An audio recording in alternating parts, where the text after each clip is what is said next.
श्री गुरुभ्यो नमः। नमस्कार साथियों, स्वागत है आप सभी का हमारे YouTube चैनल उदयाचलम संस्थान में। हम लोग उत्तर मेघ का अध्ययन कर रहे हैं। ये उत्तर मेघ का 43 नंबर का श्लोक है और आज उत्तर मेघ की प्लेलिस्ट भी पूरी हो जाएगी। तो अब लिटरेचर में, टीजीटी के लिटरेचर में सिर्फ एक ग्रंथ बचा है, शुकनाशोपदेश। अब उसको भी पढ़ा देंगे और इसके साथ ही अब बाबूराम सक्सेना की प्रवेशिका को भी पूरा कर देंगे। आज कोशिश करूंगी कि आप लोगों को विशेषण वाला सारा विचार खत्म हो जाए। पुस्तक के अंतर्गत संख्या दे दूंगी आप लोगों को, गणना हम लोगों के पाठ्यक्रम में है तो गणना भी आप लोगों को दे दूंगी ताकि आप लोग उसका अभ्यास करिए। इसके साथ ही अब पंचसंधि का लक्ष्य सिद्धांत कौमुदी के अनुसार अध्ययन कर लेते हैं, तो उसको भी शुरू करना है। और फिर संधि समास कारक प्रत्यय, इतनी ही चीजें अभी पाठ्यक्रम के अनुसार रह गई हैं टीजीटी के।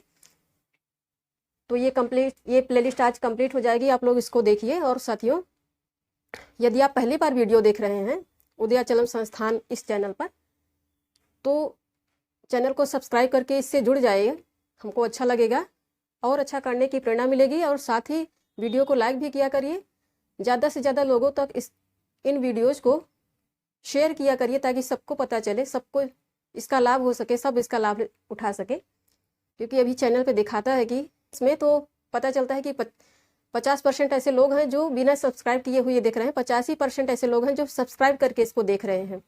तो आप लोग इसको सब्सक्राइब करके ज़्यादा से ज़्यादा मात्रा में इससे जुड़िए। आप लोगों को कुछ ना कुछ अच्छा इससे सीखने को ही मिलेगा। और अब संभाषण की भी प्लेलिस्ट उदयाचलम के चैनल पर डाल दी जाएगी, बना दी जाएगी। आप लोग वहाँ से भी संभाषण आप लोग सीख सकते हैं। संस्कृत और इंग्लिश दोनों ही माध्यम से मैटर इसमें दिया जाएगा, आप लोग वहाँ से पढ़िए, आप लोगों को लाभ होगा। आइए इसको पढ़ लेते हैं। तो ये 43 नंबर का श्लोक है। इसके पहले जो श्लोक हम लोगों ने पढ़ा उसमें यक्ष मेघ से कहता है कि अभी तक तो मैं यक्षिणी की विरहावस्था का ही अनुमान कर रहा हूँ और तुमसे बता रहा हूँ, किंतु वहाँ पर पहुँचने पर तुम मेरी भी विरहावस्था का वर्णन कर देना। मैं कैसे संताप को भुगत रहा हूँ, इस बात का वर्णन कर देना यक्षिणी से। अब इस श्लोक में कहता है कि मेरे संदेश को किस प्रकार तुम यक्षिणी को बताना। अब इसको पढ़ लेते हैं। शब्दाख्येयं यदपि किल तेयः सखीनां पुरस्तात् कर्णे लोलः कथयितुं भूदानन स्पर्शलोभात् सोऽतिक्रान्तः श्रवणविषयं लोचनाभ्यां दृश्यः त्वामोत्कण्ठा विरचितपदं मन्मुखे नेदमाह त्वामोत्कण्ठा विरचितपदं मन्मुखे नेदमाह।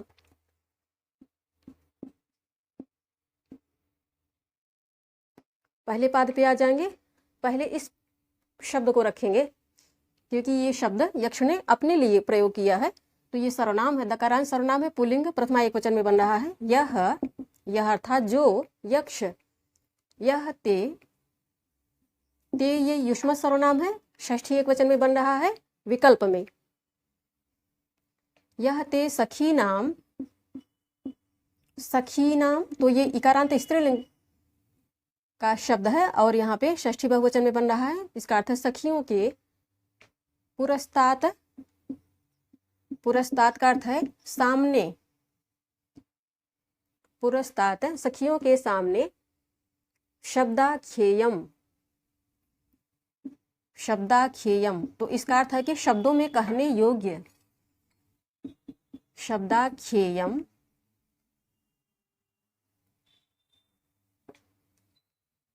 शब्दाख्येयम। इसके पश्चात यत अपि, यत अपि, अपि अव्यय है, तत्। अब दूसरे पाद पे आ जाएंगे और यहाँ पे इस पद को, तो ये पूरा पद समस्त होके आ रहा है किंतु अन्वय में इसको तोड़ के यहाँ पे रखेंगे। आनन स्पर्श लोभात, आनन माने मुख होता है, आनन स्पर्श लोभात तो ये अकारांत पुल्लिंग शब्द है, यहाँ पंचमी एकवचन में बन रहा है।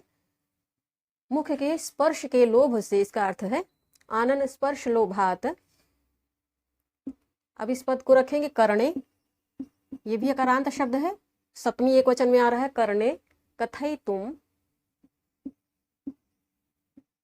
कथयितुम, इसमें तुमुन प्रत्यय लग रहा है, इसका अर्थ है कहने के लिए। कथयितुम लोलह, लोलह ये अकारांत शब्द है।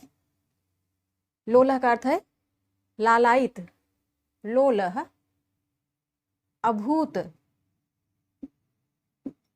ये लुंग लकार की क्रिया है, प्रथम पुरुष एक वचन में बन रही है।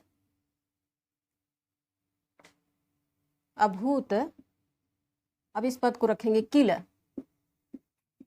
किल ये अव्यय है, निश्चय के अर्थ में आता है किल। अब तीसरे पाद पे आ जाएंगे। इस पद को पहले रखेंगे श्रवण विषयम।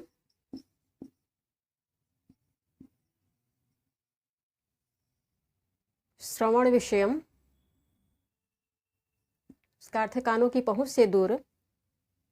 अतिक्रांत,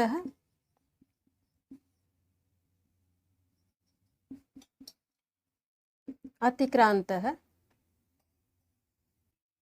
अब इस पद को रखेंगे लोचनाभ्याम।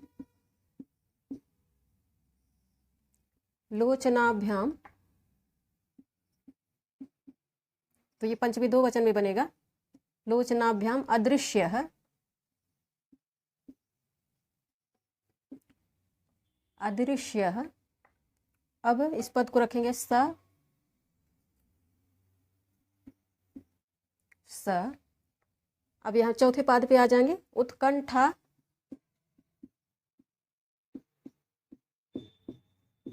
विरचित, उत्कंठा विरचित पदम, उत्कंठा में रचे गए शब्दों वाले। तो ये द्वितीयांत बन रहा है, द्वितीयांत बनेगा ये, अकारांत में द्वितीयांत बनेगा। उत्कंठा विरचित पदम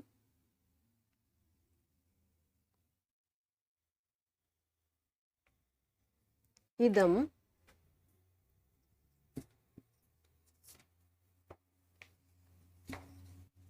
मनमुखेन, ये अकारांत शब्द है, तृतीया एक वचन में बनेगा यहाँ पे। मनमुखेन, अब इस पद को रखेंगे त्वाम। त्वाम ये युष्म सर्वनाम है, द्वितीया एक वचन में बन रहा है त्वाम। अब यहाँ पे जो क्रिया आ रही है उसको रख देंगे आह। आह तो ये ब्रू धातु है। लट लकार प्रथम पुरुष एक वचन में विकल्प में आती है ये धातु, ये क्रिया विकल्प में आया करती है।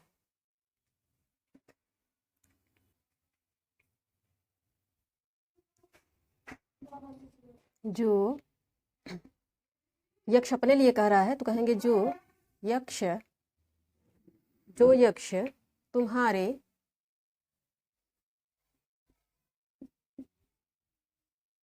जो यक्ष तुम्हारी सखियों के,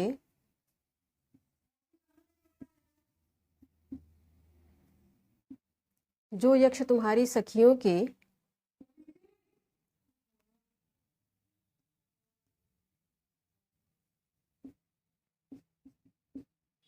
जो यक्ष तुम्हारी सखियों के सामने, पुरस्तात् है तो सामने इसका अर्थ होगा सामने। कहने, यहाँ पे शब्दाख्ययम है तो कहेंगे शब्दों में।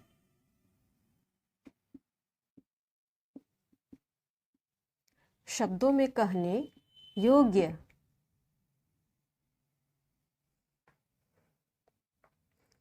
शब्दों में कहने योग्य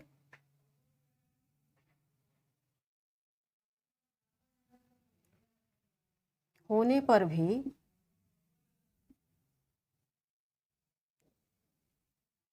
शब्दों में कहने योग्य होने पर भी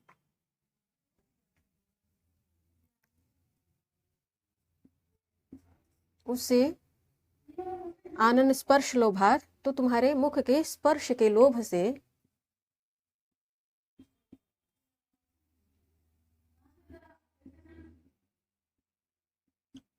तुम्हारे मुख के स्पर्श के लोभ से कानों में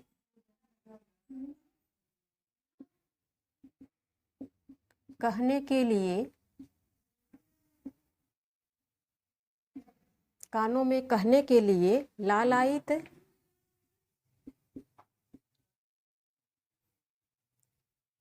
लालायित रहता था,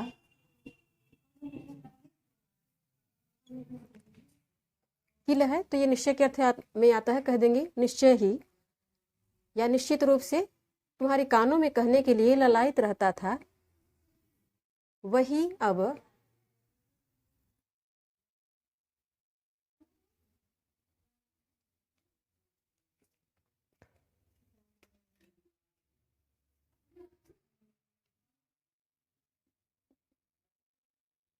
यहाँ पे तुम्हारा प्रिय कह सकते हैं।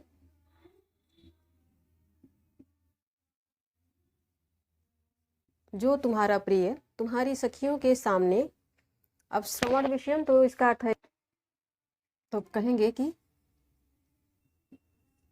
कानों की पहुंच से दूर,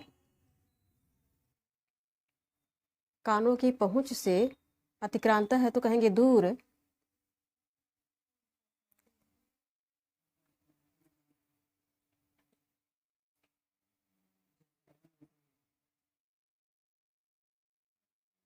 आँखों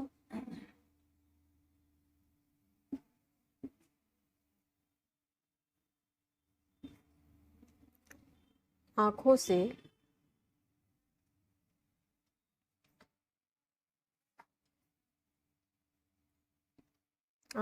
न दिखाई देने वाला, यहाँ पे दिखाई देने वाला कहेंगे, आँखों से न दिखाई देने वाला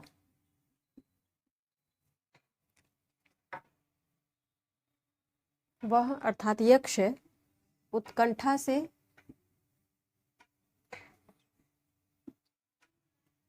रचे गए शब्दों वाले या पदों वाले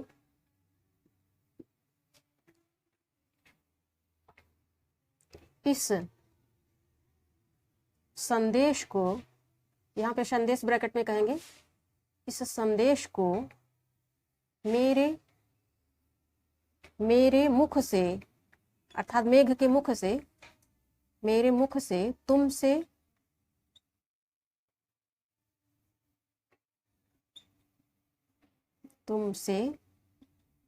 कहता है। तो पढ़ लेते हैं अब इसको। तो जो तुम्हारा प्रिय अर्थात यक्ष तुम्हारी सखियों के सामने शब्दों में कहने योग्य होने पर भी सचमुच, शब्दों में कहने योग्य होने पर भी सचमुच उसे तुम्हारे मुख के स्पर्श के लोभ से कानों में कहने के लिए लालायित रहता था। इससे पता चलता है कि यक्षिणी बेहद ही सर्वगुण संपन्न थी, सुंदरी थी, और यक्ष उससे बेहद ही अनन्य, बेहद कह सकते हैं या फिर कहेंगे अनन्य प्रेम करता था, और किसी न किसी बहाने से उसको स्पर्श करने की कोशिश किया करता था। तो तुम्हारे मुख के स्पर्श के लोभ से कानों में कहने के लिए लालायित रहता था। अब जो स्थिति है, अब वह निर्वासन भोग रहा, तो अब कानों की पहुंच से दूर या बाहर रहता हुआ, आंखों से न दिखाई देने वाला वह अर्थात वही तुम्हारा साथी यक्ष उत्कंठा से रचे गए शब्दों वाले इस संदेश को मेरे मुख से अर्थात मेघ के मुख से तुमसे कहता है। इस प्रकार यक्ष अपना संदेश मेघ द्वारा सुनाने के लिए कहता है कि इस प्रकार भूमिका बांधकर उससे मेरा संदेश कहना, तो वो अच्छी तरह से समझ जाएगी। ये इसका भावार्थ हो गया। अब इसका व्याकरण पढ़ लेते हैं। इस श्लोक का पहला समासिक पद है शब्दाख्येयम, शब्देन आख्येयम, इसमें तृतीया तत्पुरुष है। आनन स्पर्श लोभात, आननस्य स्पर्श, इसमें षष्ठी तत्पुरुष है। तस्य लोभात, इसमें भी षष्ठी तत्पुरुष है। श्रवण विषयम, श्रवणस्य विषयः, इसमें षष्ठी तत्पुरुष है। अदृश्यः तो न दृश्य दृश्य, इसमें नई तत्पुरुष है। उत्कंठा विरचित पदम, उत्कंठया विरचितानि पदानि, यस्य तत्, इसमें बहुब्रीहि समास बन रहा है। मन मुखेन तो मम मुखेन, इसमें षष्ठी तत्पुरुष है। अब व्याकरण जो आ रहा है वह है आख्येयम, तो यहाँ पे आ उपसर्ग है, ख्या धातु है, यत प्रत्यय लग रहा है इस पद में। कथयितुम, यहाँ पे कथ धातु है, तुमुन प्रत्यय लग रहा है। अभूत, यहाँ पे भू धातु है, लुंग लकार प्रथम पुरुष एक वचन में ये क्रिया है। अतिक्रांतो, तो यहाँ पे अति उपसर्ग है, क्रम धातु है, एकता प्रत्यय लग रहा है। अदृश्य, यहाँ पे नहीं प्लस है, दृश्य धातु है, क्या प्रत्यय लग रहा है, और ये क्रिया है आह, तो इसमें ब्रू धातु है, लट लकार प्रथम पुरुष एक वचन में, ये क्रिया विकल्प में आया करती है ब्रू धातु में। धन्यवाद साथियों आप सभी का।